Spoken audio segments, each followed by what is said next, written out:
Good morning, everyone. Good morning. I think that was my cue. It's so good to have you all here this morning.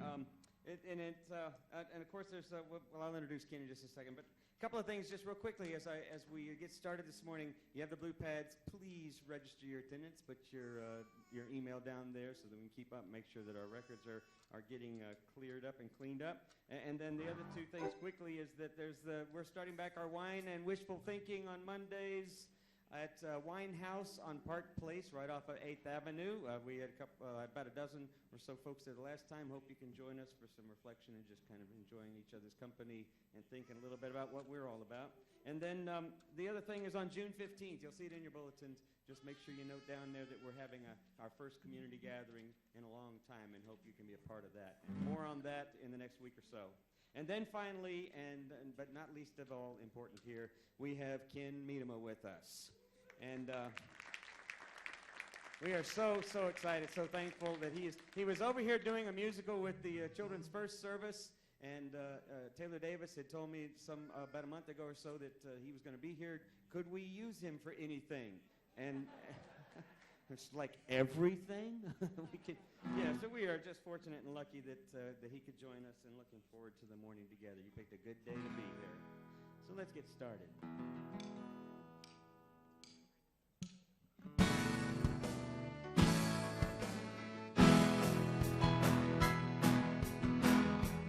Roll up for the Magical Mystery Tour. The Magical Mystery Tour. Roll up for the Mystery Tour. Roll up for the Mystery Tour. Roll up, that's an invitation. The Magical Mystery Tour.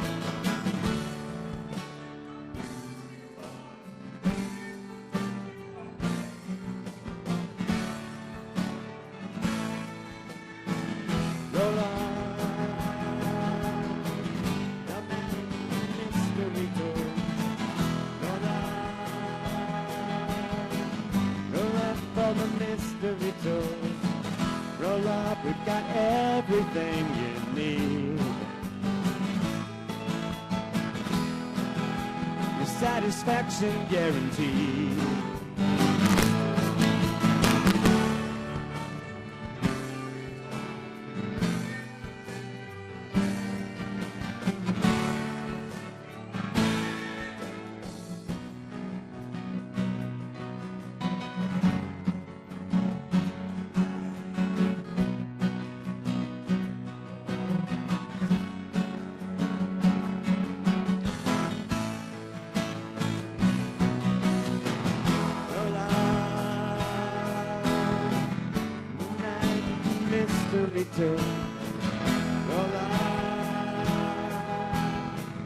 Roll up for the mystery tour.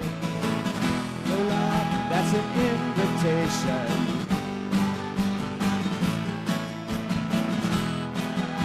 A reservation.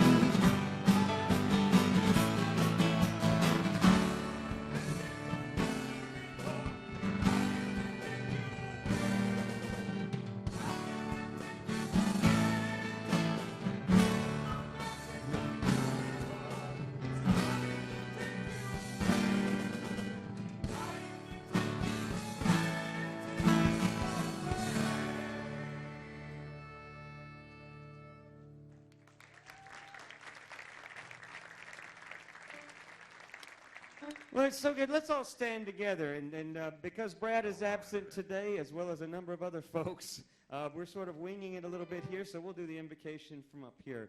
But we're so glad to have you here this morning, and we're thinking, obviously, of mystery. It's a great sort of culmination to the series that we've been talking about, how to live in the midst of paradox, how to find joy in the paradoxes of life.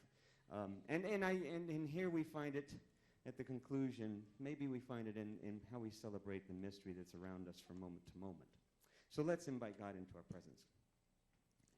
Holy One, we give thanks for another opportunity always to come together, to be with one another. We give thanks for a chance to open ourselves up to set aside for just a short while our issues of the week, our expectations, our struggles, even our frustrations, those things that weigh down on us. We have this chance to celebrate this morning. We give you thanks for that, and we invite you into this presence that we might remember to be open to all that happens. For that we give thanks. Amen. And as we join together and sing, it's our offering time as well, so if you have an offering, bring it forward while we're singing together. You all know this one, so please join along here.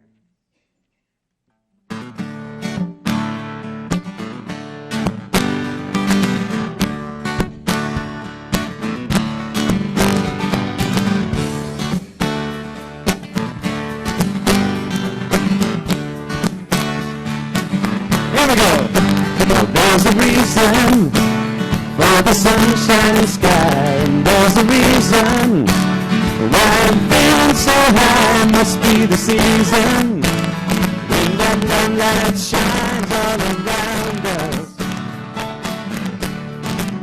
So let that feeling grab you deep inside and send you reeling where your love can't hide and go stealing. The moonlight nights like the lover, and let your love flow like a mountain stream, and let your love grow with the smallest of dreams, and let your love show.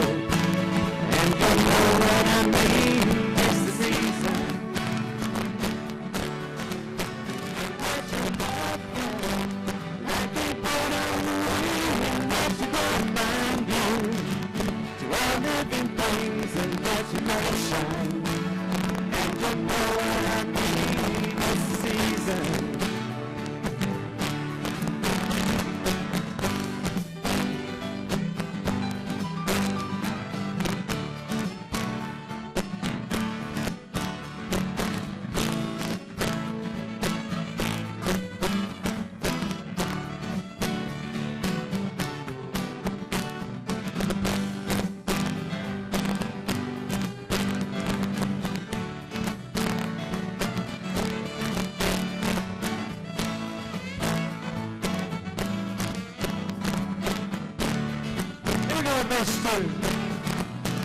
There's a reason for the warmth of the night, and there's a reason for the candle lights. Must be the season, and those love lights shine all around you.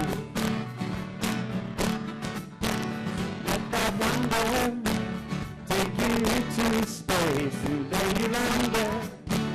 Oh, it's love and embrace, just feel the thunder. As it warms your face, you can hold back. And let your love flow, and let the mountain stream, and let your love grow with the smallest of dreams, and let your love show. And you know what I mean, it's the season. Let your love fly, like a bird on the wing, and let your love find you. Do all living things, and let your love shine. And you know what I mean, it's the reason. Oh, let your love shine. And you know what I mean, it's the reason.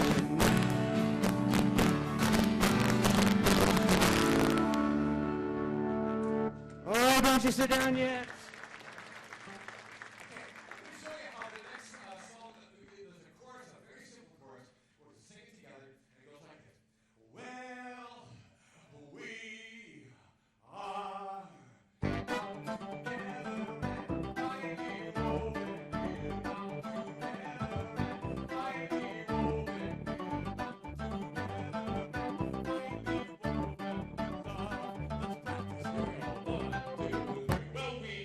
Bound together and finally woven, we're bound together and finally woven, we're bound together and finally woven with love. Let's go and sing it now, I want to do it now.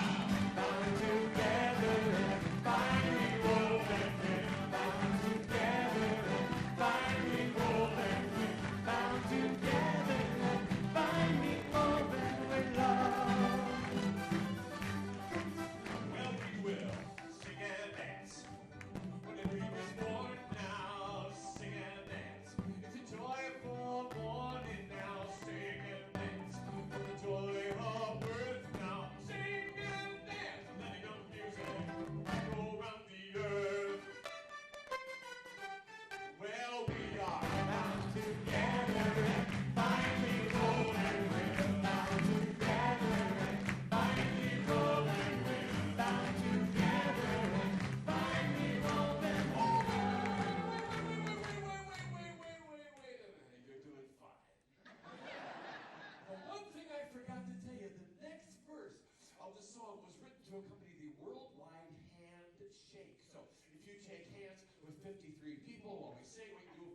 second verse, and it was made to accompany the worldwide shoulder rub.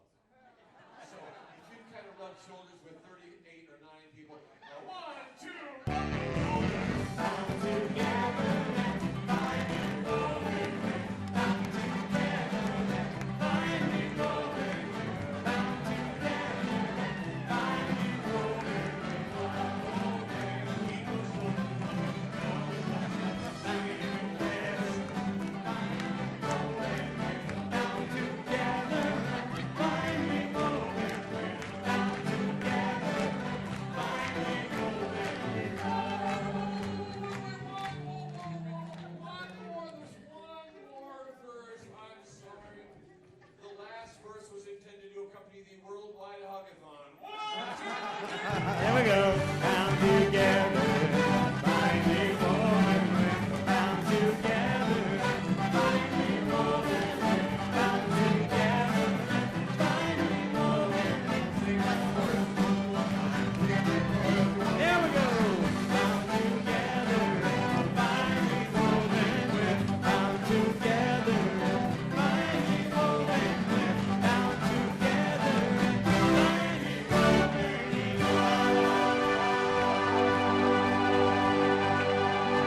All right, keep it going. You guys make sure this time now to say who you are and welcome one another with signs of peace as well. We'll keep a little bit of a rhythm and music going here.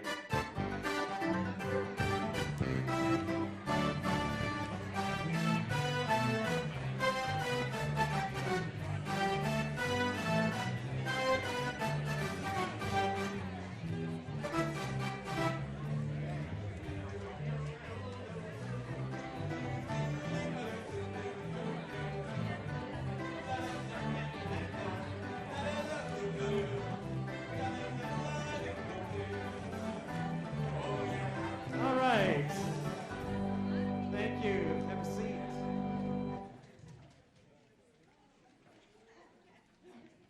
Good morning, everyone. Our reading this morning is from the 4th chapter of John, verses 7 through 30.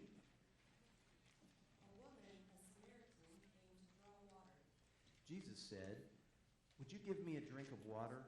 His disciples had gone to the village to buy food for lunch. The Samaritan woman, taken aback, asked, "How come you, a Jew, are asking me, a Samaritan woman, for a drink?" Jews in those days wouldn't be caught dead talking to Samaritans.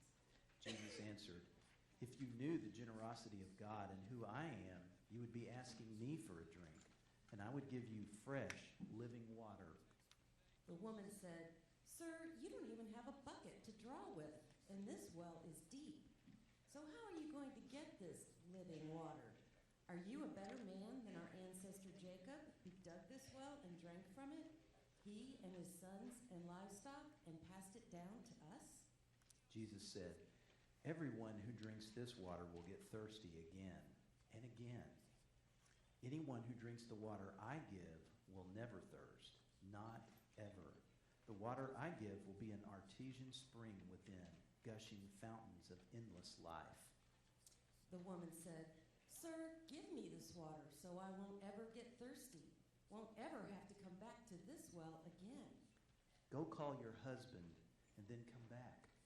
"I have no husband," she said. "That's nicely put. I have no husband. You've had 5 husbands, and the man you're living with now isn't your husband." "Oh, so you're a prophet.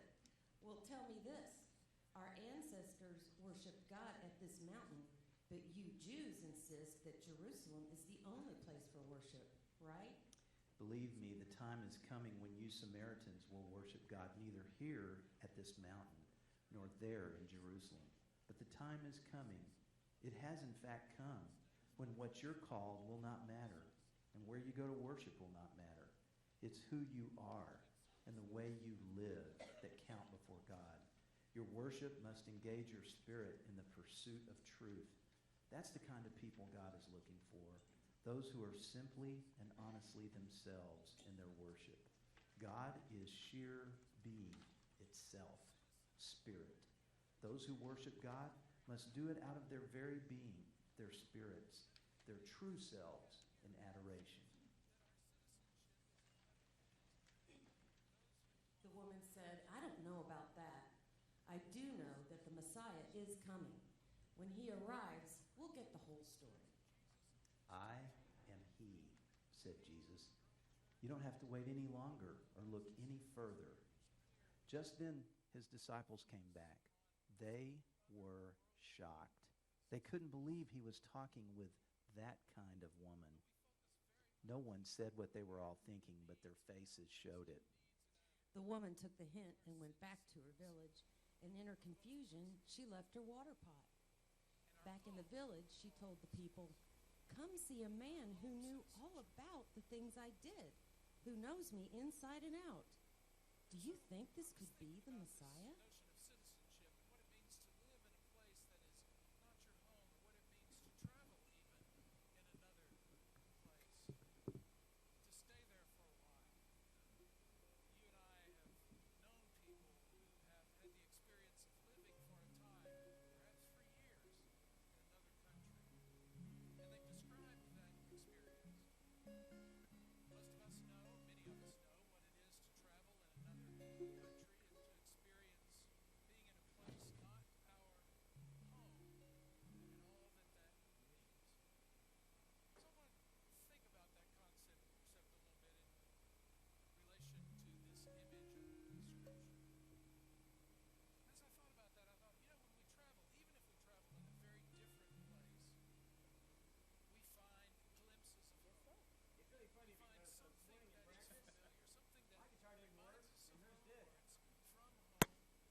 Don't try this at home.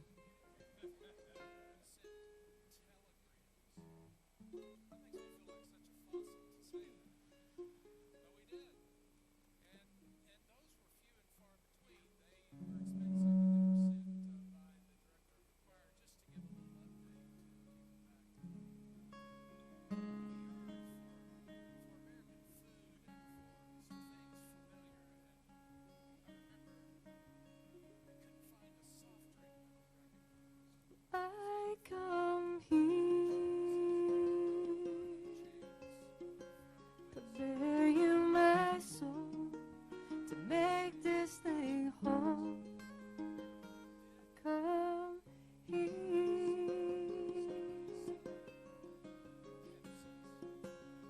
I run home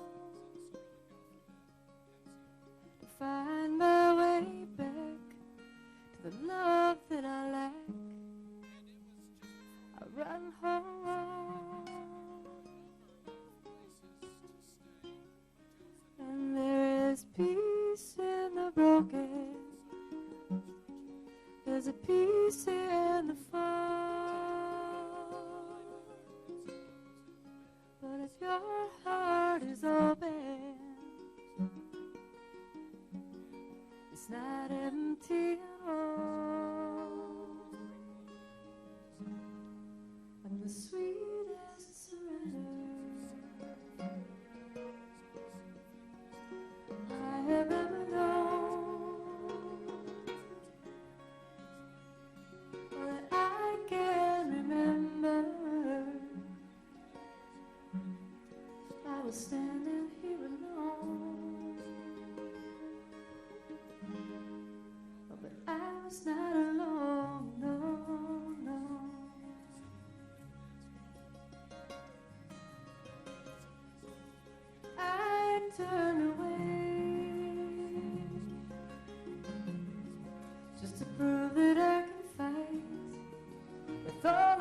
stupid mind, I turn away.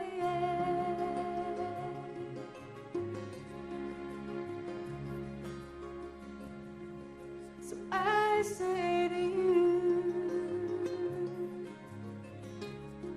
you know the love will abide if you do not hide your hearts. I say to you, and there is a peace in the broken,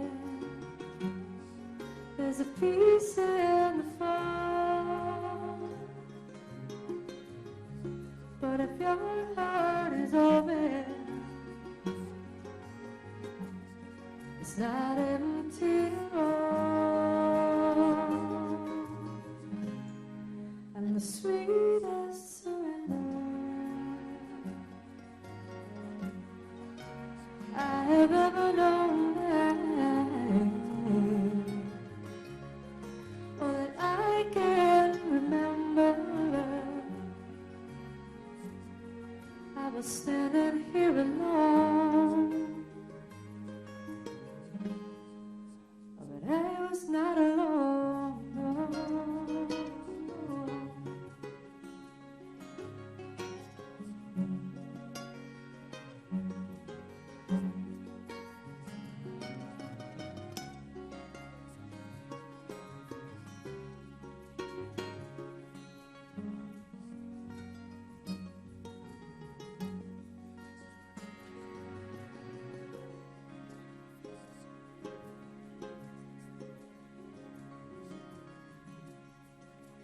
I come here, bear you my soul now, to make this thing whole. I come here.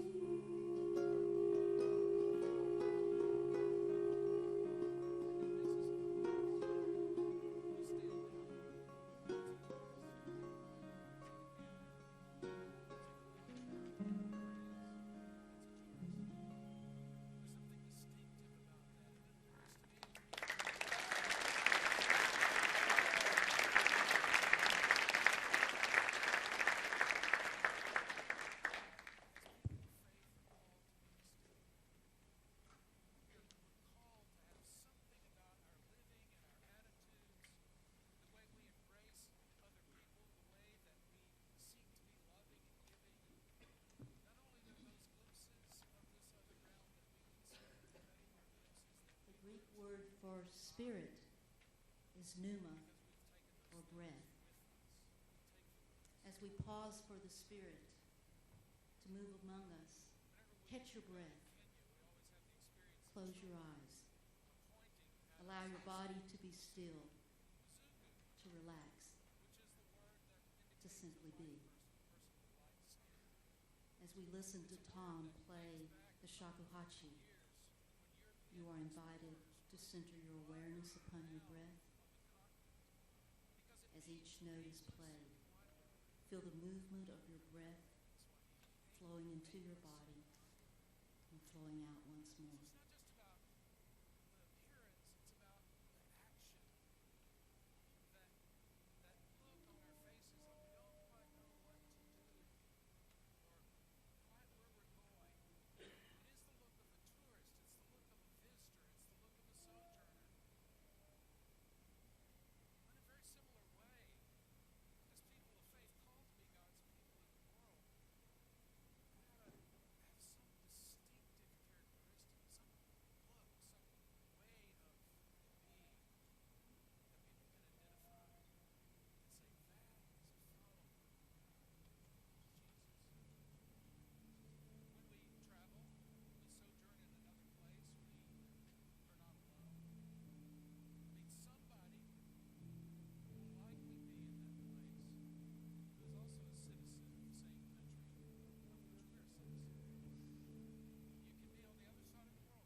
us once more with your life-giving love, that we may in turn live out this reality in the world we share with others. Amen.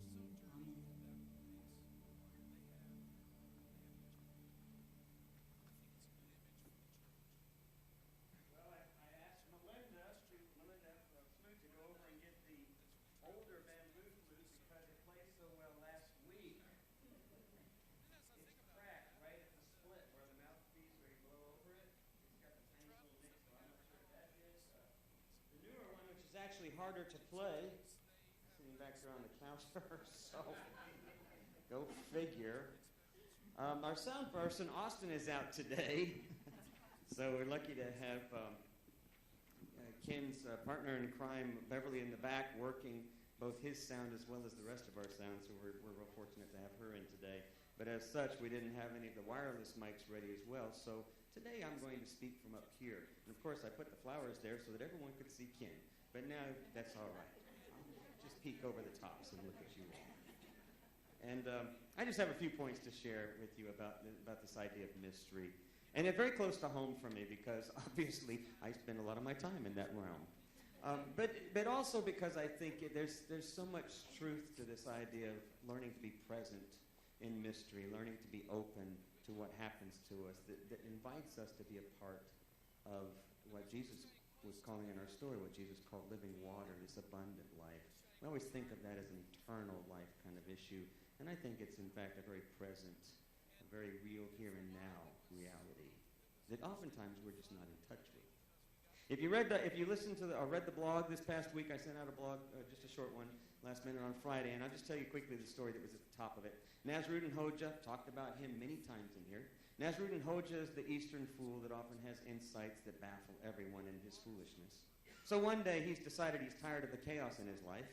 He's tired of all of the disorder and the disorganization, and so he decides, because he can't ever find anything, he can't ever find his notes about his teachings, he can't ever find his key to his cabin, he can't find anything. He decides he's got the strategy: follow his day, his routine with a notepad, with a journal. Then note down everything step by step so he doesn't forget what should happen the next day. And then note everything step by step where everything is placed so that it's in order. And so he does that for the whole day. And when he comes home and he's ready to go to sleep, he's ordered everything. Where his pants were when he took them off, where his jacket was when he took it off, where his key is, where his notes are. Everything is in the book. And then, because you might be worrying that he'll forget where the book is, he puts it under his pillow.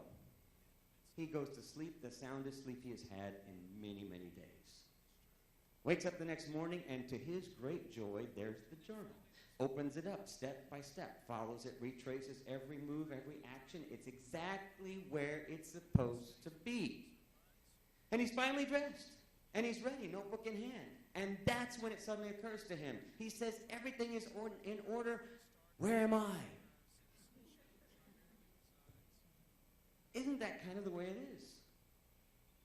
We expect life to be linear, to be horizontal, to move in a logical fashion, and everything we do, if we're doing it right, should flow. It should move somewhat predictable. And yet the reality is we also love a mystery. I mean, we'll subject ourselves to a great mystery, a great book. We'll go to a movie theater and we'll watch a mystery and we have no idea what's going to happen. And if it's really good, then we're even more clueless until the end when it all falls together. One of my favorites, I bet most of you saw it here. How many of you saw The Sixth Sense? Okay, if you didn't see it, you probably know mostly about it. You know, the famous line, I see dead people. Harry Joel Osment was the kid in the thing, and then, of course, Bruce Willis was the psychologist. And so the young kid sees spirits who are trying to sort of come to terms when he's trying to help them. But in the process, of course, it's a fairly mixed-up reality for him, and he's seeing Bruce Willis, who's the psychologist trying to help him. Bruce Willis dealing with his own dark shadows and tragic past. And then the ending comes. And, okay, I'm going to give you a spoiler alert. The psychologist has been dead the whole time. Suddenly, we're shocked when we realize at the very end of this suspenseful movie, of this mystery, the very one who was trying to help the child was the one needing the help because he himself was also not passing on. And then you went back and you paid for the tickets to see the movie at least 2 or 3 more times to try to figure out, how did we miss this? It was so real. It seemed so logical. Now, we love a good mystery. It's often been a question in the back of my mind, if we love mystery so much, if we love suspense so much, why do we hate it when it happens to us? You know, tragedy strikes, unexpected obstacle, a terminal or really challenging diagnosis, a breakup. I mean, life happens to us in totally unexpected ways, and it shocks us at our very foundations. It just shakes us to the ground. And I'm thinking, why? We love mysteries. But I think the clue is we like mysteries because there's an implicit level of trust. We trust to some degree the author, the director, the playwright. We trust to some degree that they're going to bring it to some kind of resolution, that if it's not a happy ending, it's at least an ending that starts to make sense. And at the very least, we can go back and try to make sense out of it.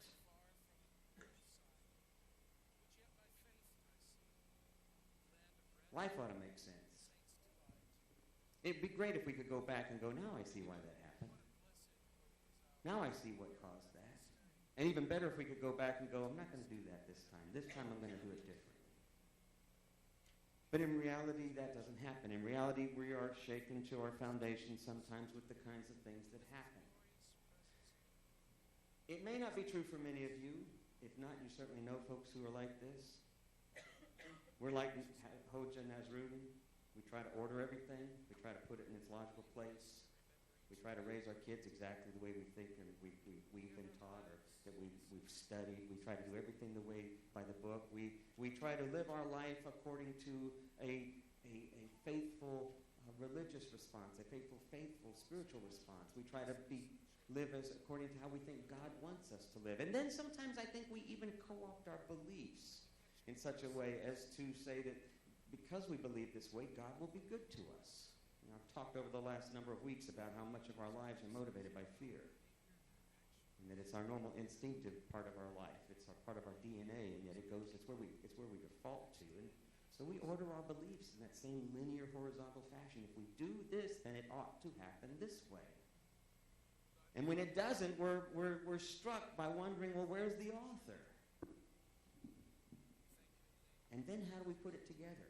Because it doesn't make sense with the belief system that we've created about what's happened to this author. And so some of us would say, well, that's just God testing us. God's testing my faith right now. And then others of us have a little more of a laissez-faire, the cliche, it is what it is. And that seems to take care of it, perhaps. But not entirely. And we're left with Hoja's question. All right, everything's in order. Where am I? That's about what happened when Jesus met the woman at the well. Now, John's gospel was designed for one great purpose, and that was to address the prejudices and racisms that existed and to suggest that Jesus' message, that God, as Jesus represented God, was for all people, Gentile and Jew. He's addressing a very specific problem culturally. And yet at the same time, this particular story also represents something very personal. One of the things that I've discovered as I've been working with people in this story art project that I work with in the church that I'm overseeing now, where we're sharing stories digitally, sharing short 3-minute stories. You can see a couple of them online. But one of the things I've discovered is that our stories are not long narratives. They are in reality, but in fact, much like our own biological makeup, you can look at an incident in our lives. You can take a capsule, a story, just a moment, and when you finally understand and get to the heart of what that story is, often what I say is what connects us with one another, that part of the story that's more universal. When you get to that in that one incident, it actually describes and explains a whole lot of the rest of us. It's like the DNA in our biological makeup. We can understand a lot through the exploring of a small, simple, short experience in our lives if we're willing to sort of be present to it, to what it's really about. That's what this story is. This story is representative of the whole gospel, but it's simply one small narrative within the larger context. And here's this woman at the well who has sort of lived out her life in a prescribed way, as some would see it. She's alienated from the Jews, the audience to which John is writing. She's also alienated from her own community because she's there by herself. Whether or not her life was a questionable life, or whether or not her life was one of these situations where just tragedy had struck and she's married several different men over the years, she is isolated. Her story has now become a predictable pattern, one of shame, one of guilt, and she's living it out as it's been laid out. It's the reality. It is what it is. So she goes to the well, and she sees a man sitting there, and he shouldn't be there because he shouldn't be talking to her. Number one, she's a woman. Number two, they shouldn't be talking alone. Number three, he's a Jew. He shouldn't be talking to her because she's a Samaritan. So many wrong things about this horizontal picture. It's already been put into question. So her response to him, of course, is, it is what it is. She's come for sustenance, for what's urgent, for what's survival, and he's trying to offer something different.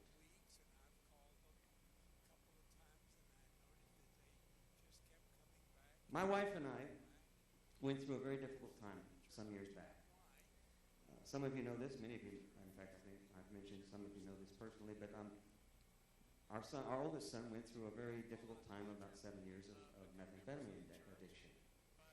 He'd gone from the house, many days, many months. In fact, we didn't know where he was, if he was alive or not. And of course, now he's doing wonderfully, and married, and we have a grandchild. But during those years, it was really difficult, really challenging for us. And my wife, it was particularly challenging for any number of reasons that I bet you can think of if you can give it some moments. But she was in a very dark place.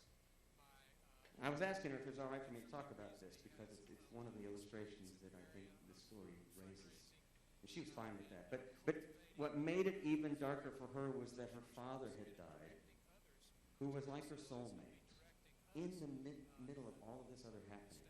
And she couldn't get out of bed. She hadn't gotten out of bed for weeks.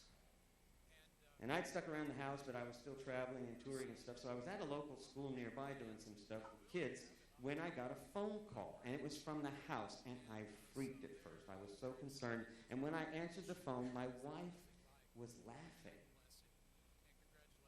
She hadn't gotten out of bed, much less laugh. She was laughing. She said, "You've got to see this." And I said, "Well, what are you talking about?" And then our younger son, Matthew, who was there also, he was laughing. She said, "You know, our dog, our Labrador." And I said, "Yeah." She said, "You know, he's running around. He's barking. I could hear him yelping as if somebody was like twisting his tail or stepping on his paw or something." I said, "What's happening? He sounds like he's hurt." No. She said, "It's hysterical. He's just yelping out in pain and scared to death." And I said, "What?" She said, "The Chihuahua next door got under the fence and is chasing him around the backyard. He doesn't know what to do, but this tiny Chihuahua is dominating him." It changed the whole direction. It just changed things. We have a really good friend here in this church. And I won't say her name, but some of you will know her by her description. She is the most amazing spirit. One of her stories will be on the story arc in the next week or so. And she was telling us about her brother-in-law recently died, and then it turned out that her sister did. Well, she has such a narrative of tragedy and strange deaths. Her parents were killed in a car accident when she was very, very, very young, and she was raised by her grandparents, by her grandmother mostly. And then her brother died young, unexpectedly, from a heart attack while playing golf with a heart surgeon. And then a couple of years after that, her husband was killed, tragically stepping out from behind a car in the neighborhood when a kid came by and wasn't looking at that moment and hit him. And then about a year or so, not quite a year ago, her brother-in-law died. He'd been in a nursing home. He was not doing well. She's in her early 80s herself, this woman I'm speaking of. And she said, so it wasn't unexpected, but he died. And when her nephew, the man's son, went to tell his mother, they'd been living in 2 different facilities, went to tell his mother, when he got there, she was dead. And by the time my friend got there for the funeral, it was for 2 funerals instead of for 1. She came back and she was talking to us. This is what's amazing sometimes, I think, when we tell each other our stories and we listen and we find we just open ourselves to it. She was talking to us and she said, okay, I'm not happy about any of this. But I can tell you from the history that I've got in my family, she said, I'm not going in a pleasant, pretty way. And she looked at me and my wife. She said, I don't care how I die. I don't care. You tell everyone it was in the arms of my Latin lover.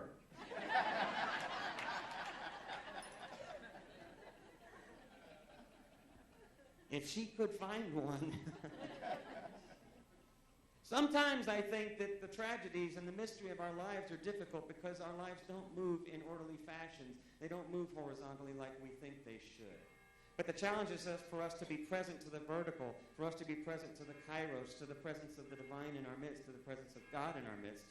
And that when we are present to that, if it means simply resting with the grief a little while, if it means simply letting go of our expectations long enough, if it means simply asking someone to share their story, we will discover the sacred in our midst. We will discover some of this well of abundant life. And like the woman at the well, when she said, it is what it is, did you notice the last of the story? When they were reading it, when Van and Becker were reading it, I don't know if you picked it up, but to me it struck me really at the last minute. I thought, what? She went there for water. She left her bucket and ran off to tell the story. Sometimes it is what it is. But it is always a whole lot more.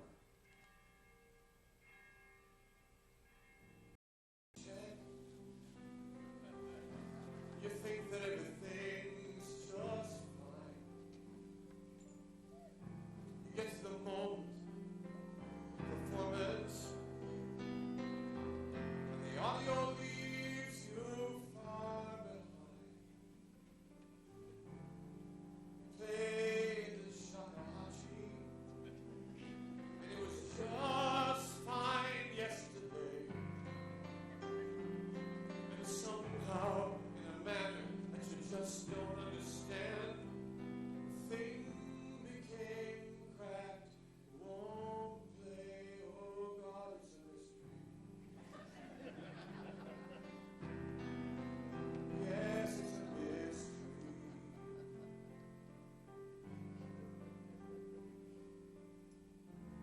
So you do everything you possibly can to make your life predictable and okay. And then disease strikes you without warning.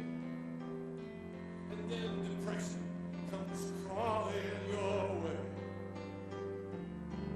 And all the plans you made and all the things you've done seem not to be good for much of anything. And then the bell starts ringing, and when the bell starts ringing, you know just exactly why that bell's gonna ring. 'Cause it's saying you don't know nothing. It's way, way beyond your ken.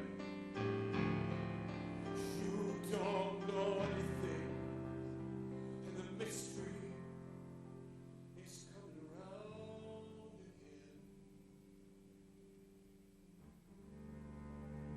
So how do you do it?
us and empower us to be present with it when we forget and get caught up in our own stories and our own expectations.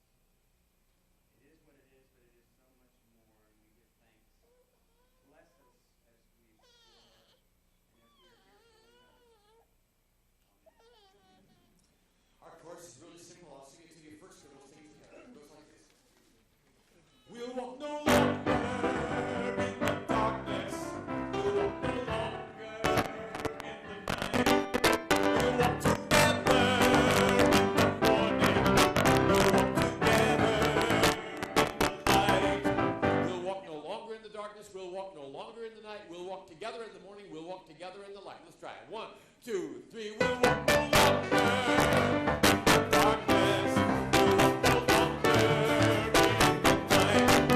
We'll walk together in the morning.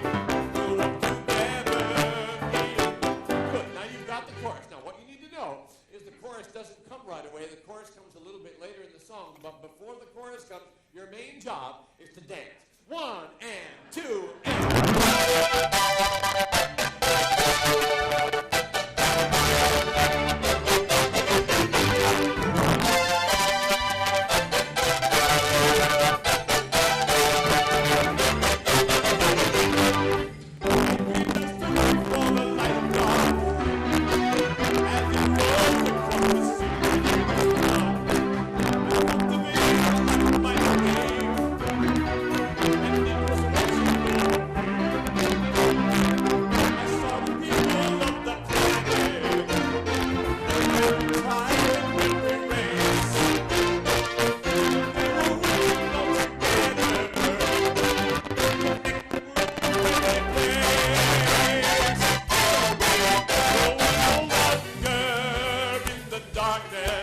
We'll walk no longer in the night.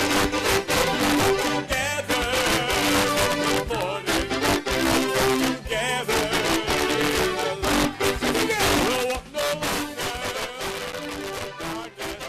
We'll walk no longer in the night. Together in the morning.